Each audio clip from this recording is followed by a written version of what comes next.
28 अप्रैल को 1:25 पर बोइंग 737 जो अल-होला एयरलाइंस की मलकियत था। ये जहाज तकरीबन 19 साल पुराना था और ये दिन इस प्लेन के लिए बिल्कुल भी नॉर्मल नहीं था। रूटीन की तरह ये जहाज हीलो इंटरनेशनल एयरपोर्ट से होनोलुलु जाने के लिए बिल्कुल तैयार था। इस दिन आसमान बिल्कुल साफ था और इस जहाज में भी कोई प्रॉब्लम नहीं थी।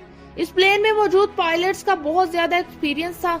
दोस्तों, किसी भी जहाज में पायलट्स के अलावा और भी बहुत से लोग होते हैं जो प्लेन को कंट्रोल करते हैं।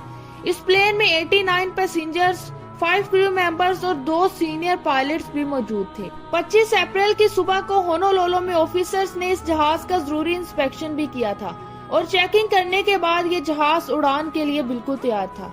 11 बजे के करीब ये जहाज होनोलुलु से मायू के लिए रवाना हुआ और वहां से हीरो इंटरनेशनल एयरपोर्ट जाना था।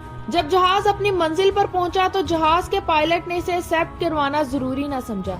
दरअसल एक फ्लाइट मुकम्मल करने के बाद जहाज का रूटीन चेकअप भी करवाया जाता है। 28 अप्रैल को 1:25 पर बोइंग 737 जो अल-होला एयरलाइंस की मलकियत था। ये जहाज तकरीबन 19 साल पुराना था और ये दिन इस प्लेन के लिए बिल्कुल भी नॉर्मल नहीं था। रूटीन की तरह ये जहाज हीलो इंटरनेशनल एयरपोर्ट से होनोलुलु जाने के लिए बिल्कुल तैयार था। इस दिन आसमान बिल्कुल साफ था और इस जहाज में भी कोई प्रॉब्लम नहीं थी।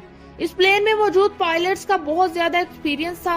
दोस्तों, किसी भी जहाज में पायलट्स के अलावा और भी बहुत से लोग होते हैं जो प्लेन को कंट्रोल करते हैं। इस प्लेन में 89 पैसेंजर्स, 5 क्रू मेंबर्स और 2 सीनियर पायलट्स भी मौजूद थे। 25 अप्रैल की सुबह को होनोलुलु में ऑफिसर्स ने इस जहाज का जरूरी इंस्पेक्शन भी किया था और चेकिंग करने के बाद ये जहाज उड़ान के लिए बिल्कुल तैयार था। 11 बजे के करीब ये जहाज होनोलुलु से मायू के लिए रवाना हुआ और वहां से हीरो इंटरनेशनल एयरपोर्ट जाना था। जब जहाज अपनी मंजिल पर पहुंचा तो जहाज के पायलट ने इसे एक्सेप्ट करवाना जरूरी न समझा। दरअसल एक फ्लाइट मुकम्मल करने के बाद जहाज का रूटीन चेकअप भी करवाया जाता है। 28 अप्रैल को 1:25 पर बोइंग 737 जो अल-होला एयरलाइंस की मलकियत था। ये जहाज तकरीबन 19 साल पुराना था और ये दिन इस प्लेन के लिए बिल्कुल भी नॉर्मल नहीं था। रूटीन की तरह ये जहाज हीलो इंटरनेशनल एयरपोर्ट से होनोलुलु जाने के लिए बिल्कुल तैयार था। इस दिन आसमान बिल्कुल साफ था और इस जहाज में भी कोई प्रॉब्लम नहीं थी। इस प्लेन में मौजूद पायलट्स का बहुत ज्यादा एक्सपीरियंस था। दोस्तों, किसी भी जहाज में पायलट्स के अलावा और भी बहुत से लोग होते हैं जो प्लेन को कंट्रोल करते हैं। इस प्लेन में 89 पैसेंजर्स, 5 क्रू मेंबर्स और 2 सीनियर पायलट्स भी मौजूद थे। 25 अप्रैल की सुबह को होनोलुलु में ऑफिसर्स ने इस जहाज का जरूरी इंस्पेक्शन भी किया था और चेकिंग करने के बाद ये जहाज उड़ान के लिए बिल्कुल तैयार था। 11 बजे के करीब ये जहाज होनोलुलु से मायू के लिए रवाना हुआ और वहां से हीरो इंटरनेशनल एयरपोर्ट जाना था। जब जहाज अपनी मंजिल पर पहुंचा तो जहाज के पायलट ने इसे एक्सेप्ट करवाना जरूरी न समझा। दरअसल एक फ्लाइट मुकम्मल करने के बाद जहाज का रूटीन चेकअप भी करवाया जाता है। 28 अप्रैल को 1:25 पर बोइंग 737 जो अल-होला एयरलाइंस की मलकियत था। ये जहाज तकरीबन 19 साल पुराना था और ये दिन इस प्लेन के लिए बिल्कुल भी नॉर्मल नहीं था। रूटीन की तरह ये जहाज हीलो इंटरनेशनल एयरपोर्ट से होनोलुलु जाने के लिए बिल्कुल तैयार था। इस दिन आसमान बिल्कुल साफ था और इस जहाज में भी कोई प्रॉब्लम नहीं थी। इस प्लेन में मौजूद पायलट्स का बहुत ज्यादा एक्सपीरियंस था।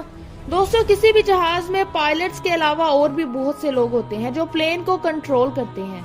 इस प्लेन में 89 पैसेंजर्स, 5 क्रू मेंबर्स और 2 सीनियर पायलट्स भी मौजूद थे। 25 अप्रैल की सुबह को होनोलुलु में ऑफिसर्स ने इस जहाज का जरूरी इंस्पेक्शन भी किया था और चेकिंग करने के बाद ये जहाज उड़ान के लिए बिल्कुल तैयार था। 11 बजे के करीब ये जहाज होनोलुलु से मायू के लिए रवाना हुआ और वहां से हीरो इंटरनेशनल एयरपोर्ट जाना था। जब जहाज अपनी मंजिल पर पहुंचा तो जहाज के पायलट ने इसे एक्सेप्ट करवाना जरूरी न समझा। दरअसल एक फ्लाइट मुकम्मल करने के बाद जहाज का रूटीन चेकअप भी करवाया जाता है। 28 अप्रैल को 1:25 पर बोइंग 737 जो अल-होला एयरलाइंस की मलकियत था। ये जहाज तकरीबन 19 साल पुराना था और ये दिन इस प्लेन के लिए बिल्कुल भी नॉर्मल नहीं था। रूटीन की तरह ये जहाज हीलो इंटरनेशनल एयरपोर्ट से होनोलुलु जाने के लिए बिल्कुल तैयार था। इस दिन आसमान बिल्कुल साफ था और इस जहाज में भी कोई प्रॉब्लम नहीं थी।